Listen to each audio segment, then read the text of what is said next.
All of the Marines that have made this event possible, thank you. This was no small feat to put this event together in short order, and I'm glad there's pull-up bars just outside. The SEALs in the corner out there are very happy about that. I regret to inform you there will not be a PT test after this event because I know you all would crush it. Last night, I had the privilege of joining the Secretary and the Joint Chiefs in honoring 50 Gold Star families at the White House as the President, the First Lady, and our nation honored their loved ones' service and sacrifices.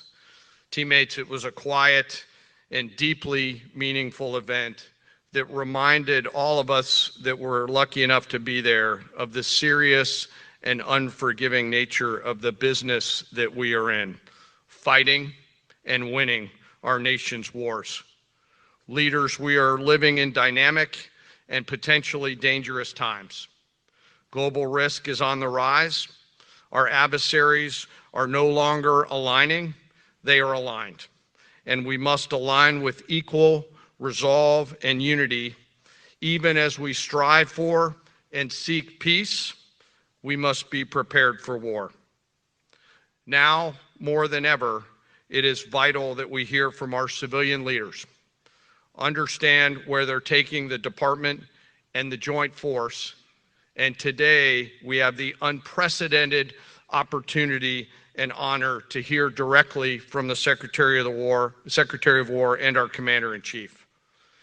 Together, you and I and our civilian leaders have the honor of leading the finest military in the world, and we must seize every opportunity every day to prepare our joint force for the future.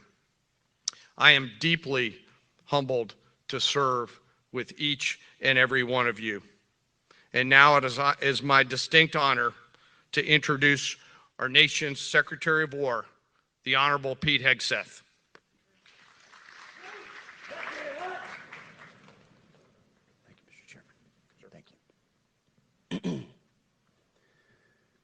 Please take your seats.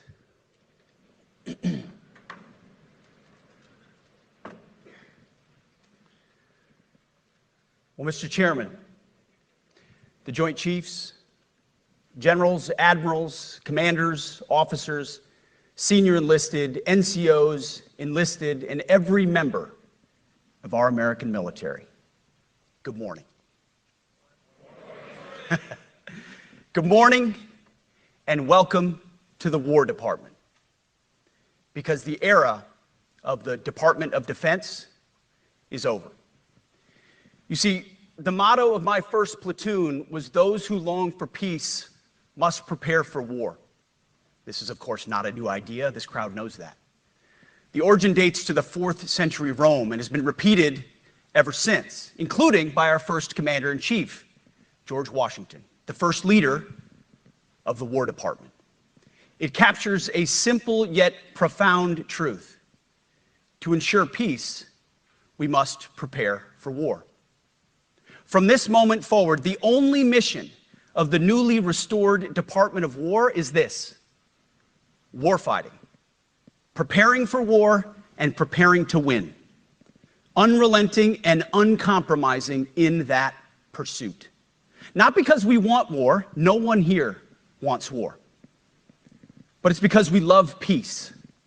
We love peace for our fellow citizens.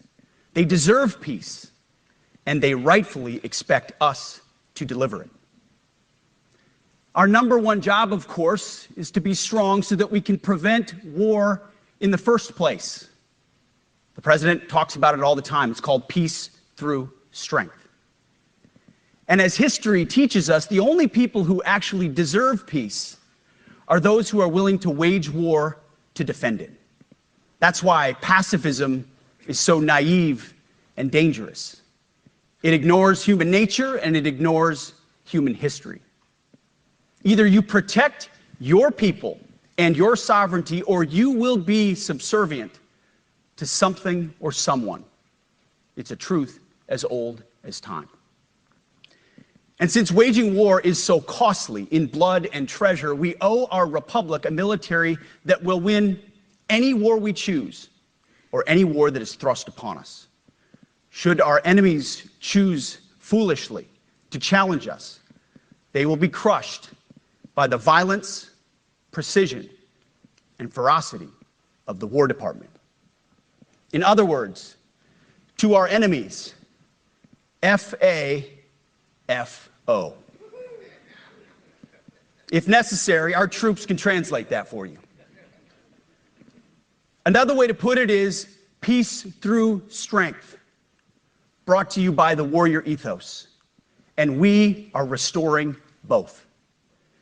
As President Trump has said, and he's right, we have the strongest, most powerful, most lethal, and most prepared military on the planet. That is true, full stop. Nobody can touch us. It's not even close. This is true largely because of the historic investments that he made in his first term, and we will continue in this term. But it's also true because of the leaders in this room and the incredible troops that you all lead. But the world, and as the chairman mentioned, our enemies get a vote. You feel it, I feel it. This is a moment of urgency, mounting urgency. Enemies gather, threats grow. There is no time for games. We must be prepared. If we're going to prevent and avoid war, we must prepare now. We are the strength part of peace through strength. And either we're ready to win or we are not. You see, this urgent moment, of course, requires more troops, more munitions, more drones, more Patriots, more submarines, more B-21 bombers. It requires more innovation, more AI in everything and ahead of the curve, more cyber effects, more counter-UAS, more space, more speed. America is the strongest, but we need to get stronger and quickly. The time is now, and the cause is urgent. The moment requires restoring and refocusing our defense industrial base, our shipbuilding industry, and onshoring all critical components. It requires, as President Trump has done, getting our allies and partners to step up and share the burden. America cannot do everything. The free world requires allies with real hard power, real military leadership, and real military capabilities. The War Department is tackling and prioritizing all of these things. And I'll be giving a speech next month that'll showcase the speed, innovation, and generational acquisition reforms we are undertaking urgently. Likewise, the nature of the threats we face in our hemisphere and in deterring China is another speech for another day, coming soon. This speech today, as I drink my coffee, this speech today is about people. And it's about culture. The topic today is about the nature of ourselves. Because no plan, no program, no reform, no formation will ultimately succeed unless we have the right people and the right culture at the War Department. If I've learned one core lesson in my 8 months in this job, it's that personnel is policy. Personnel is policy. The best way to take care of troops is to give them good leaders committed to the warfighting culture of the department. Not perfect leaders, good leaders. Competent, qualified, professional, agile, aggressive, innovative, risk-taking, apolitical, faithful to their oath and to the Constitution. Eugene Sledge, in his World War II memoir, wrote, quote, "War is brutish, inglorious, and a terrible waste. Combat leaves an indelible mark on those who are forced to endure it. The only redeeming factors are my comrades' incredible bravery and their devotion to each other." In combat, there are thousands of variables, as I learned in Iraq and Afghanistan, and as so many of you did in so many more places. Leaders can only control about 3 of them. You control how well you're trained, mostly how well you're equipped, and the last variable is how well you lead. After that, you're on your own. Our warfighters are entitled to be led by the best and most capable leaders. That is who we need you all to be. Even then, in combat, even if you do everything right, you may still lose people because the enemy always gets a vote.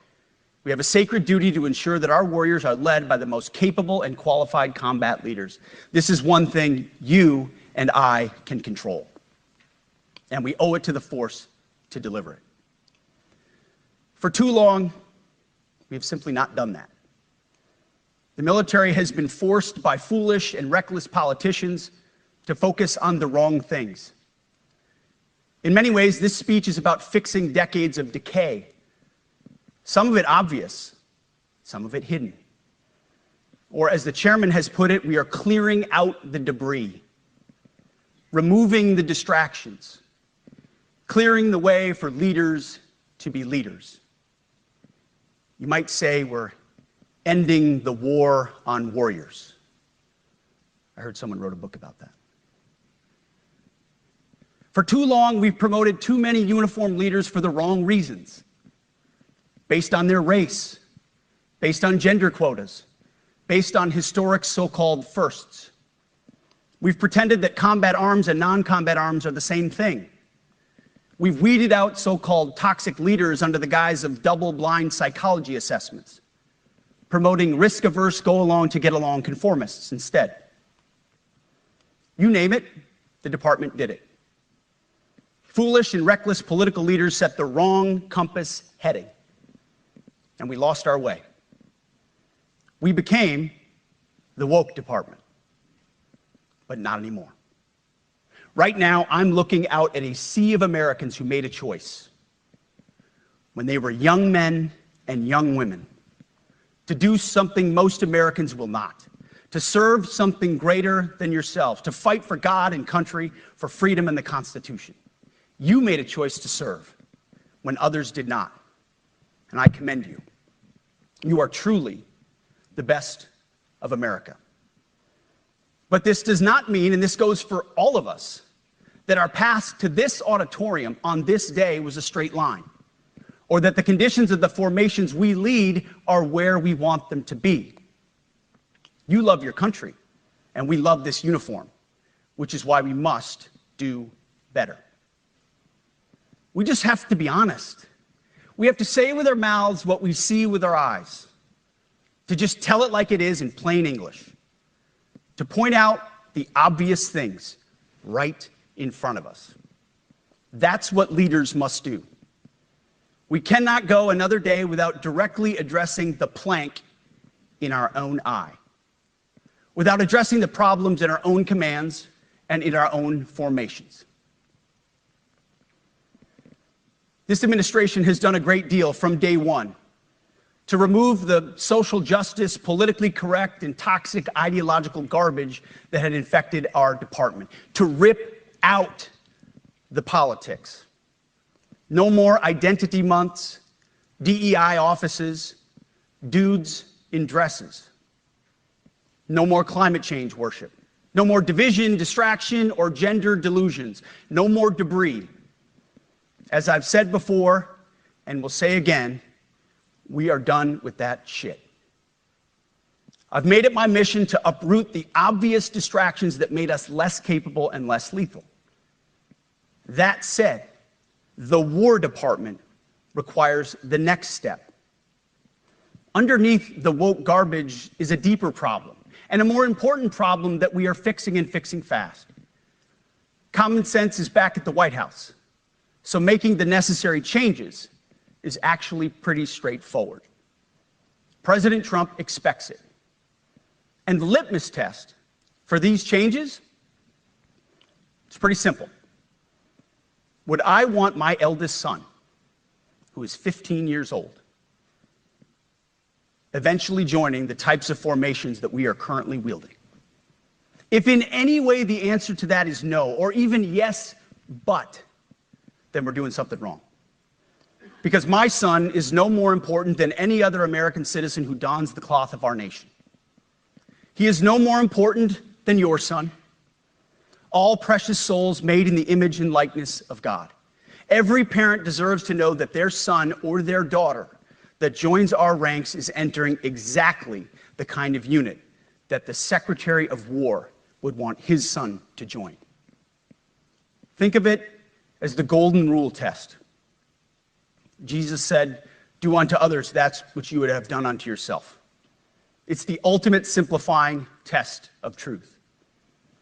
The new War Department golden rule is this: do unto your unit as you would have done unto your own child's unit.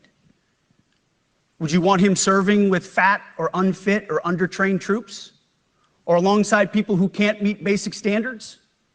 Or in a unit where standards were lowered so certain types of troops could make it in?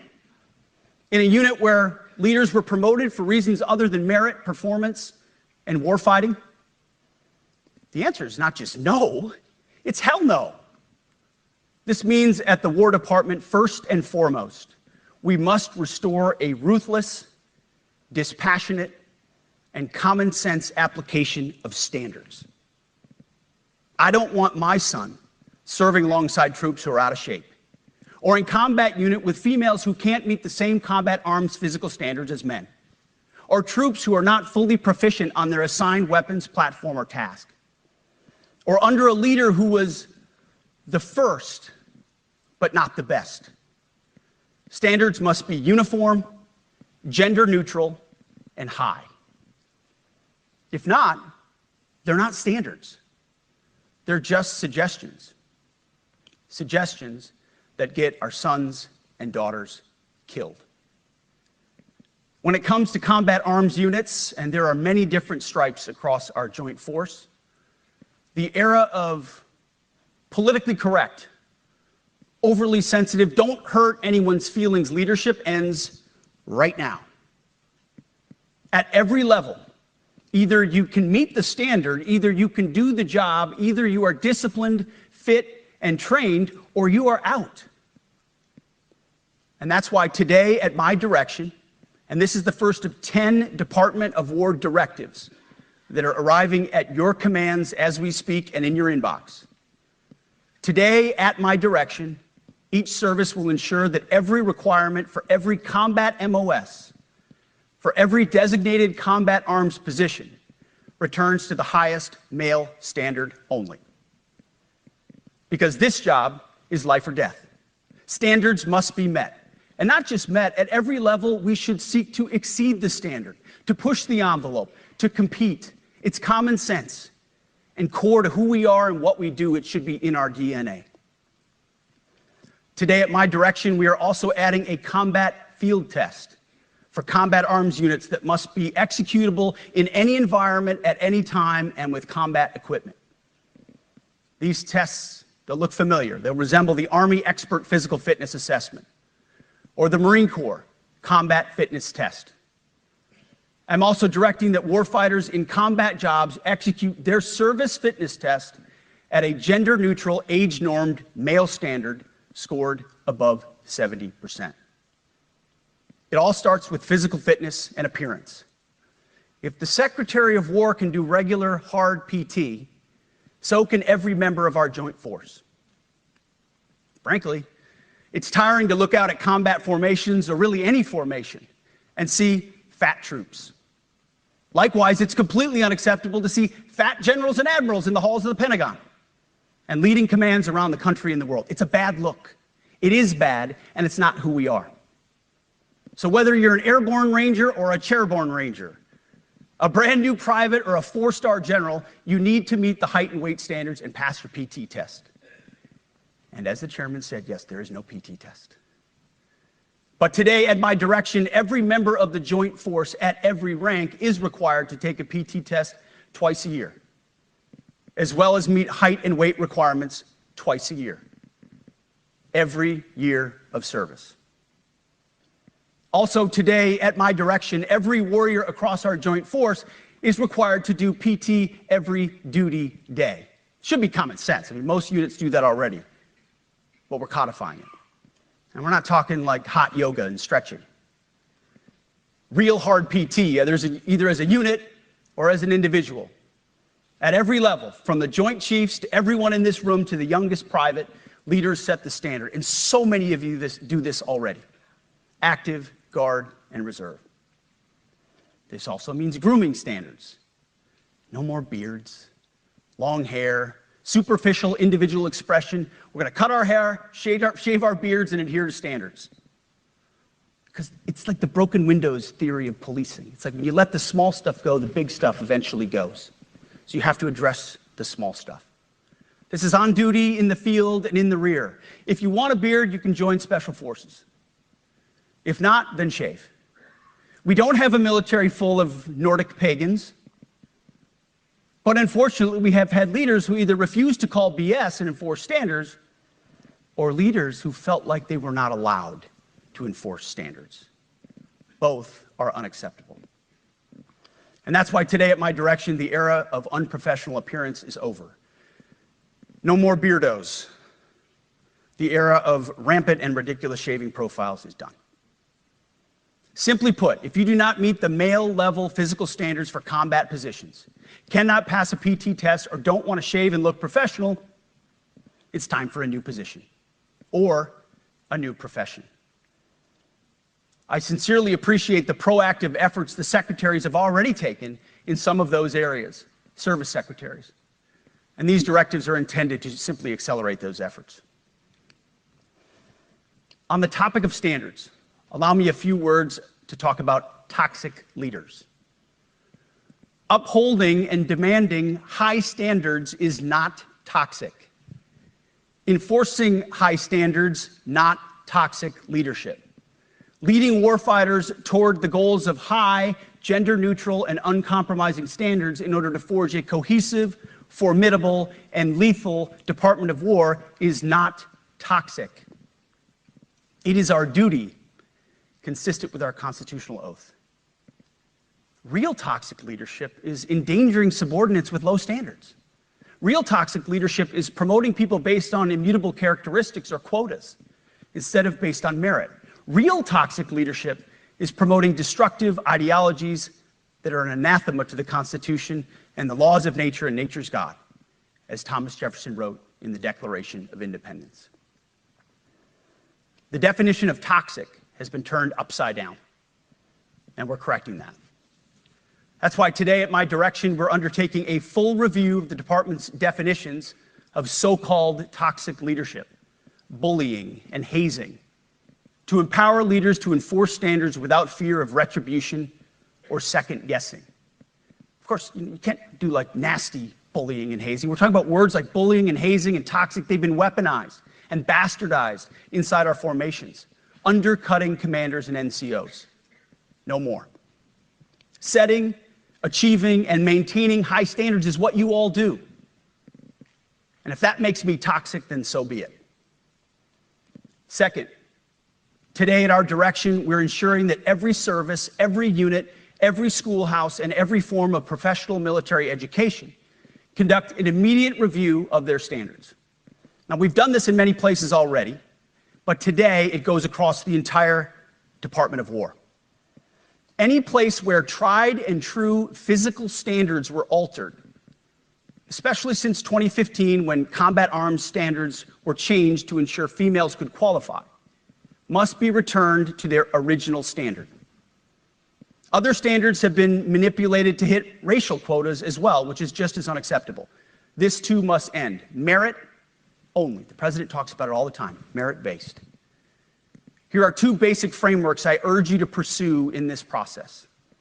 Standards I call, my staff's heard all about them, the 1990 test and the E6 test. The 1990s test is simple. What were the military standards in 1990? And if they have changed, tell me why. Was it a necessary change based on the evolving landscape of combat? Or was the change due to a softening, weakening, or gender-based pursuit of other priorities? 1990s seems to be as good a place to start as any. And the E6 test. Ask yourself, does what you're doing make the leadership, accountability, and lethality efforts of an E6, or frankly an O3, does it make it easier or more complicated? Does the change empower staff sergeants, petty officers, and tech sergeants to get back to basics? The answer should be a resounding yes. The E6 test, or O3 test, clarifies a lot, and it clarifies quickly. Because war does not care if you're a man or a woman. Neither does the enemy. Nor does the weight of your rucksack, the size of an artillery round, or the body weight of a casualty on the battlefield who must be carried. This, and I want to be very clear about this, this is not about preventing women from serving. We very much value the impact of female troops. Our female officers and NCOs are the absolute best in the world. But when it comes to any job that requires physical power to perform in combat, those physical standards must be high and gender neutral. If women can make it, excellent. If not, it is what it is. If that means no women qualify for some combat jobs, so be it. That is not the intent, but it could be the result, so be it. It will also mean that weak men won't qualify because we're not playing games. This is combat. This is life or death. As we all know, this is you versus an enemy hell-bent on killing you. To be an effective, lethal fighting force, you must trust that the warrior alongside you in battle is capable, truly physically capable of doing what is necessary under fire. You know this is the only standard you would want for your kids and for your grandkids. Apply the War Department Golden Rule, the 1990 test, and the E6 test, and it's really hard to go wrong. Third, we are attacking and ending the walking on eggshells and zero-defect command culture. A risk-averse culture means officers execute not to lose instead of to win. A risk-averse culture means NCOs are not empowered to enforce standards. Commanders and NCOs don't take necessary risks or make tough adjustments for fear of rocking the boat or making mistakes. A blemish-free record is what peacetime leaders covet the most, which is the worst of all incentives. We, as senior leaders, need to end the poisonous culture of risk aversion and empower our NCOs at all levels to enforce standards. Truth be told, for the most part, we don't need new standards. We just need to reestablish a culture where enforcing standards is possible. And that's why today, at my direction, I'm issuing new policies that will overhaul the IG, EO, and MEO processes.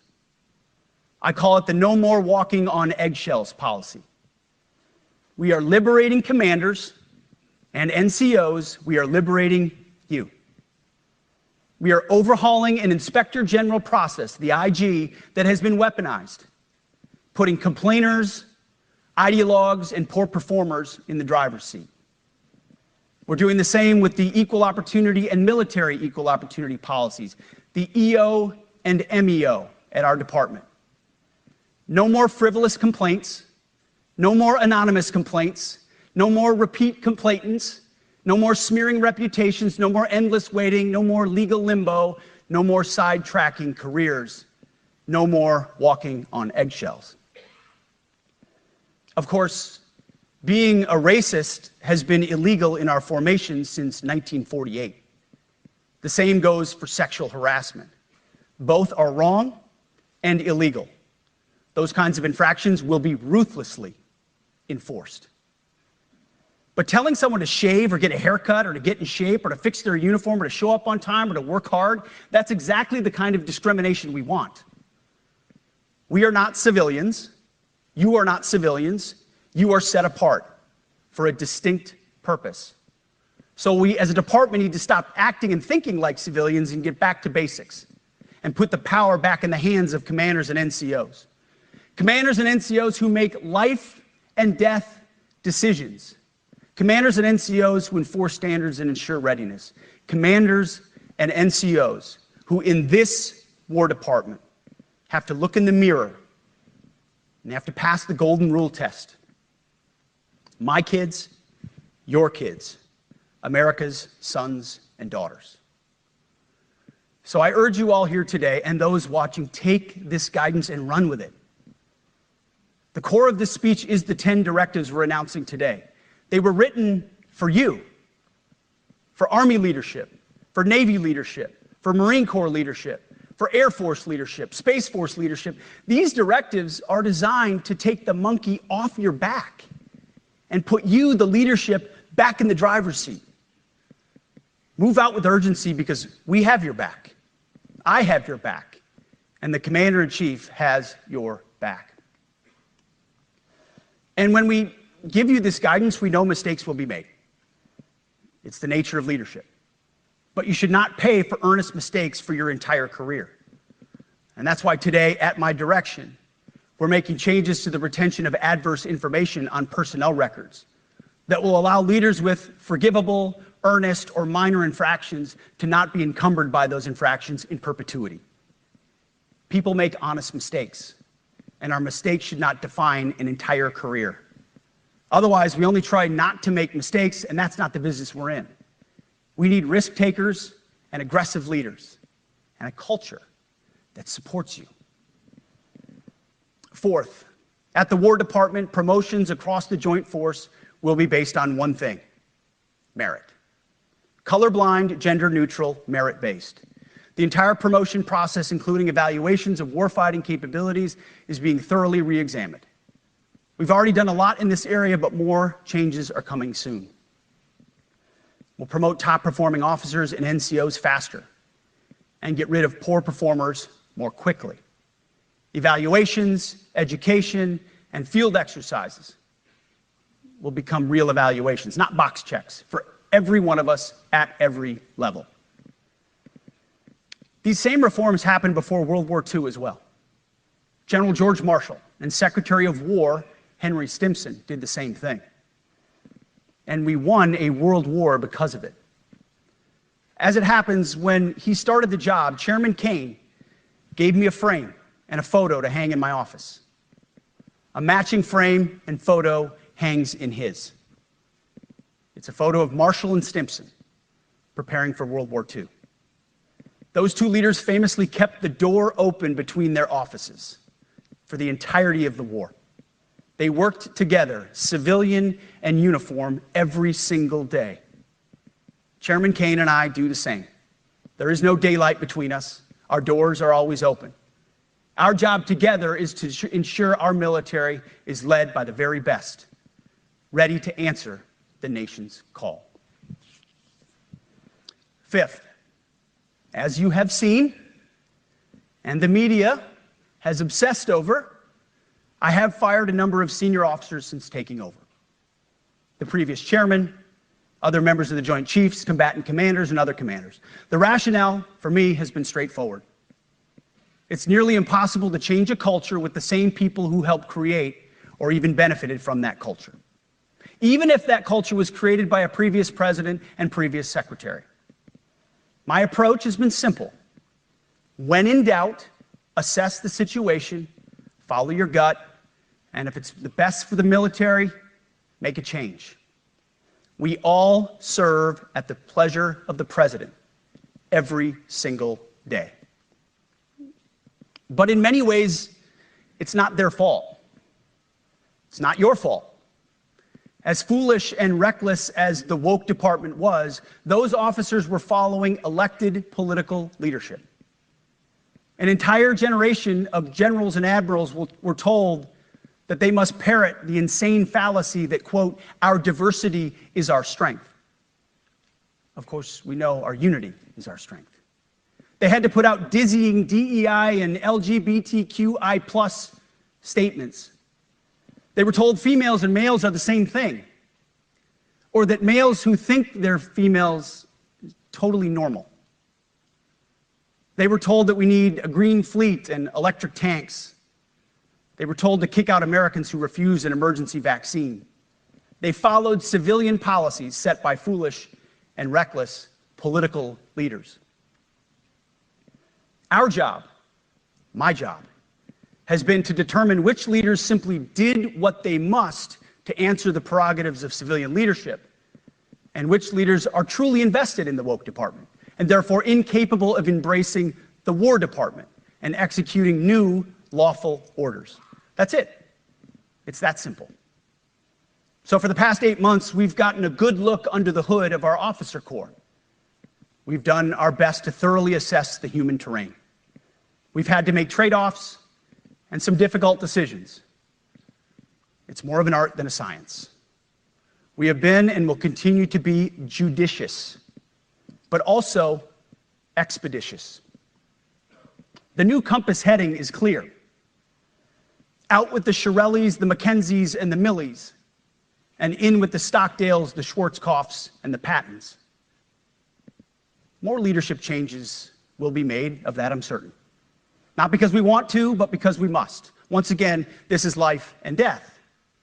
The sooner we have the right people, the sooner we can advance the right policies. Personnel is policy. But I look out at this group, and I see great Americans. Leaders who have given decades to our great republic, at great sacrifice to yourselves and to your families. But if the words I'm speaking today are making your heart sink, then you should do the honorable thing and resign. We would thank you for your service. But I suspect, I know, the overwhelming majority of you feel the opposite. These words make your hearts full. You love the War Department because you love what you do, the profession of arms. You are hereby liberated to be an apolitical, hard-charging, no-nonsense, constitutional leader that you joined the military to be. We need you locked in on the M, not the D, the E, or the I, not the DEI or the DIE of dime. By that I mean the M, military, of the instruments of national power. We have entire departments across the government dedicated to diplomatic, informational, and economic lines of effort. We do the M. Nobody else does. And our GOFOs need to master it in every domain and every scenario. No more distractions, no more political ideologies, no more debris. Now, of course, we're going to disagree at times. We would not be Americans if we didn't. Being a leader in a large organization like ours means having frank conversations and differences of opinion. You will win some arguments, and you will lose some arguments. But when civilian leaders issue lawful orders, we execute. We are professionals in the profession of arms. Our entire constitutional system is predicated upon this understanding. Now, it seems like a small thing, but it's not. This includes as well the behavior of our troops online. To that end, I want to thank and recognize the services for their new proactive social media policies. Use them. Anonymous, online, or keyboard complaining is not worthy of a warrior. It's cowardice masquerading as conscience. Anonymous, unit-level social media pages that trash commanders, demoralize troops, and undermine unit cohesion must not be tolerated. Again, O3s, E6s.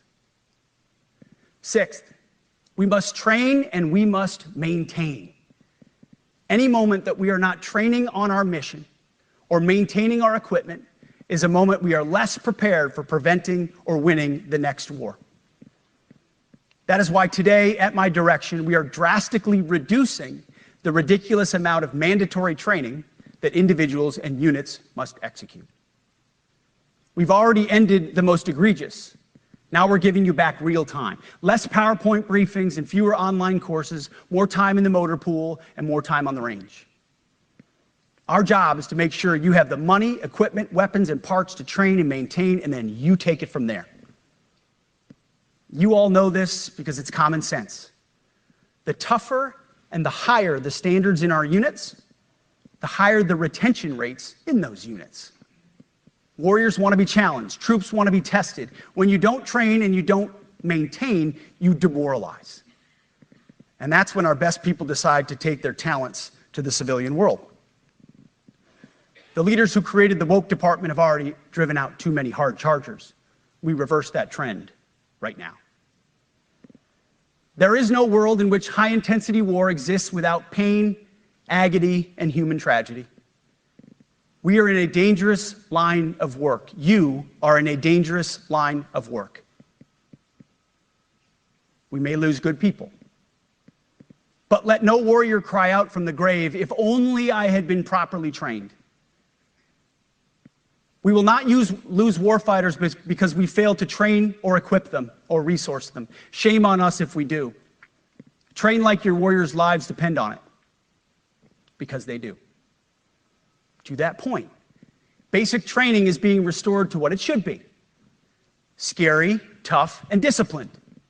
We're empowering drill sergeants to instill healthy fear in new recruits, ensuring that future warfighters are forged. Yes, they can shark attack, they can toss bunks, they can swear, and yes, they can put their hands on recruits. This does not mean they can be reckless or violate the law, but they can use tried and true methods to motivate new recruits, to make them the warriors they need to be. Back to basics at basic as well. Of course, and you know this, basic training is not where mission readiness should end. The nature of the evolving threat environment demands that everyone, in every job, must be ready to join the fight if needed. A core credo of the Marine Corps is every Marine a rifleman. It means that everyone, regardless of MOS, is proficient enough to engage an enemy threat at sea, in the air, or in a so-called rear area.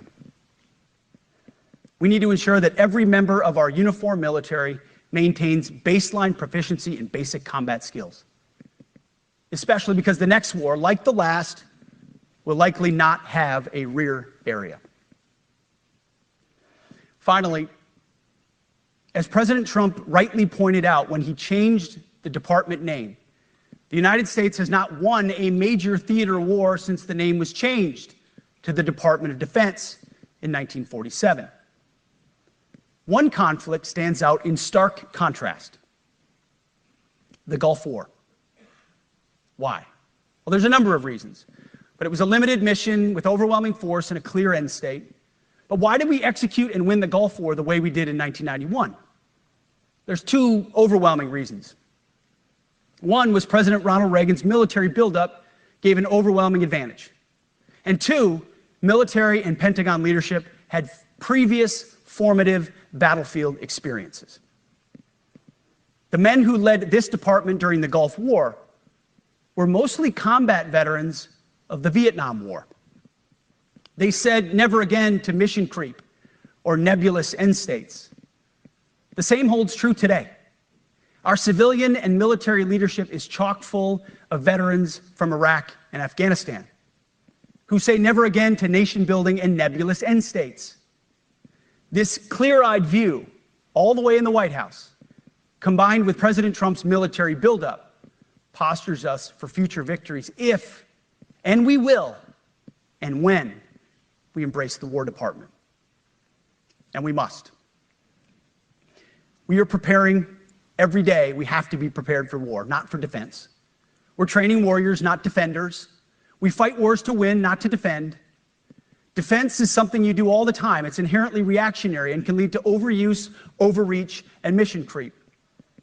War is something you do sparingly, on our own terms, and with clear aims. We fight to win.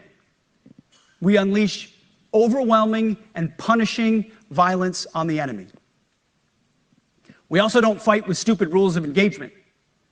We untie the hands of our warfighters to intimidate, demoralize, hunt, and kill the enemies of our country. No more politically correct and overbearing rules of engagement. Just common sense, maximum lethality, and authority for warfighters. That's all I ever wanted as a platoon leader.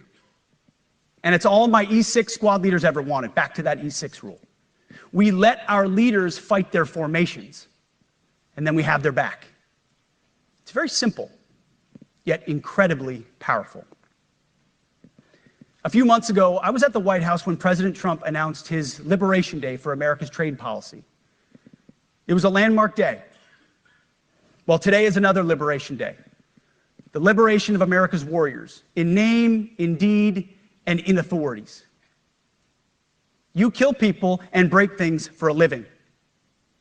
You are not politically correct and don't necessarily belong always in polite society. We are not an army of one. We are a joint force of millions of selfless Americans. We are warriors. We are purpose-built, not for fair weather, blue skies, or calm seas.